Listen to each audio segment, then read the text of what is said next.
be some agents in the audience. I think dark money 2.0, or just kind of where we sit right now, would focus on some of the last things that Ann was saying, that what we saw in the film was really an analog version. We were lucky that we had a paper trail that we could follow. We were lucky that we had those dots, which are, postcards and receipts from their ads and all that stuff that John and I were digging around in the basement following. But it gets pretty scary when you start thinking about the damage that could be done to a democracy if you don't have that paper trail. If all of those ads are on Facebook or Twitter or Google or all of that stuff that we have a really hard time tracking, that's what is particularly scary to me. And then to kind of scare you guys a little bit more, but I don't want to bum you out because I don't want you to forget how much was done here in 2015 in Montana. They passed something called the Disclose Act, and that's going up at the federal level here pretty soon in this next Congress. But the other thing that I think would really focus on are judicial elections, and that's something that not every state has them. Not everybody thinks about judges as being elected or selected, and the role that this campaigning has to play in that. But when you consider, if you don't know who is paying for these elections or selections, how are you going to vet what the influences are on these judges who are supposed to be, beyond reproach? So yeah, those two things, how is it impacting the digital world, and what is the impact on judicial elections are really important, and I think that's what we need to focus on. Great. Yeah, well, I would just say that it goes well beyond elections of people, and it goes into other issues too, because there's dark money folks that funded everything that revolved around Kavanaugh. But the truth is that I think as we move forward here, we've really got to focus as a society to put more transparency on government. I think it's a great cleanser. I think it allows government to work better, and I think elections are part of that government. And I think we need to demand it. And I feel very, very strongly that I think anytime you have, and I think Rob Cook, one of the legislators from Conrad in this film, said that he believes in freedom and less government, and everybody does.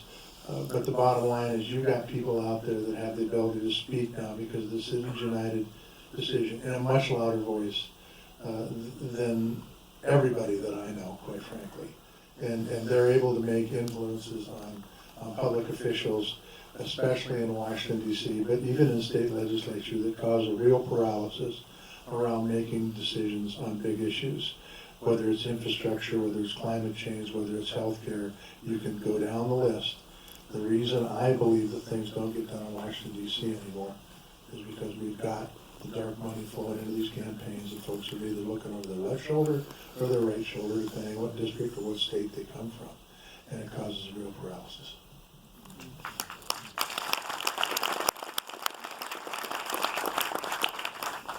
Senator, while we have you, I wanted to break that down just a little bit more. So as John Adams, as you were talking about, the scrappy journalist noted, campaign finance reform is the gateway issue to every issue we care about, from education to tax reform and foreign policy. And so on the federal level, we saw a lot of work that was done at the state legislature in this film, but on the federal level, there was, for example, in Montana, the congressional election, which I think we all remember because apparently you can punch a reporter and still be elected to Congress in Montana. And then your own race in 2018, these things happened after the film. How are those races funded in part by dark money affecting federal policy, and what policies in particular should we keep an eye out for as being beholden to special interests and not to the people? I think at every issue that's out there, until we get transparency, we don't know how it's being influenced by the dark money. until we get that transparency, we simply don't know. I can't tell you how many dollars of dark money came into my state yet, and we may never know how many dollars came into the state. If it was for me or against me, it's the same. And I think that in Montana's particular case in 2012, there was about 50 million spent in that race for 420,000 votes total. So which means if you're in Montana, that's a pretty good steak and a bottle of wine.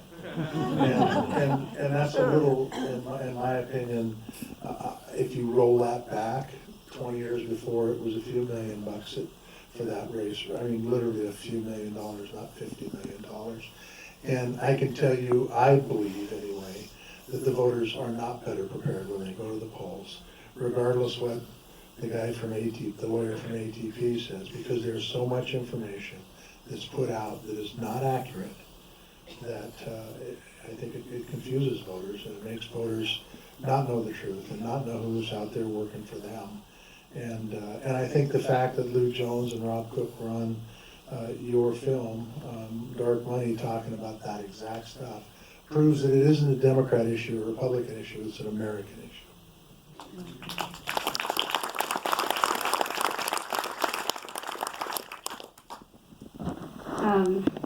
It's interesting. So I've worked on some campaigns out of the country, and in certain wealthy nations they say no T-shirt, no vote. But in Montana, it's like you could pay their rent for their vote instead of doing all the dark money. Commissioner Ravel, question for you. So we were both presidential appointees in the Obama administration. Resignations are taken very seriously. So your term extended through the Trump administration. And we saw that you resigned effective March 1st, 2017. And your farewell letter that you read in the film was hopeful but insistent.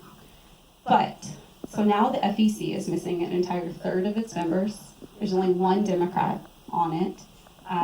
And by the way, the FEC is currently not even operational because it's zero funded and the government shut down.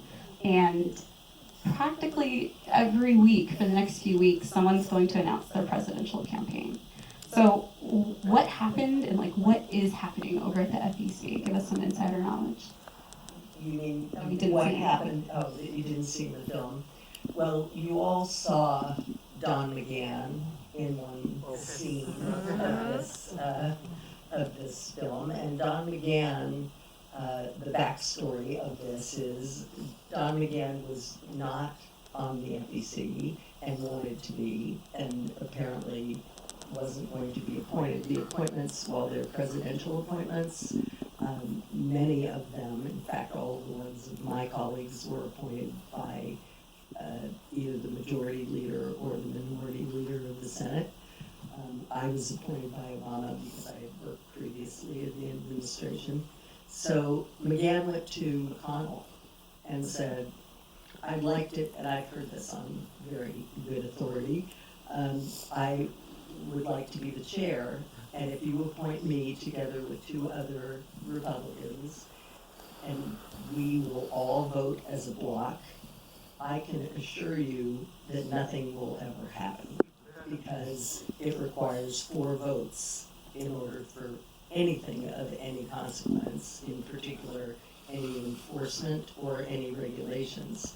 And as a result of that, he succeeded, of course, being the chair, as you saw, and as a result of that, the number of times that the FEC deadlocked from 2006 until 2016, I know this because I did a report on it before I left, it was published in the New York Times, it deadlocked about 35% of the time on significant matters, and they never were able to enact one regulation relating to disclosure in the entire time I was there, nor have they since.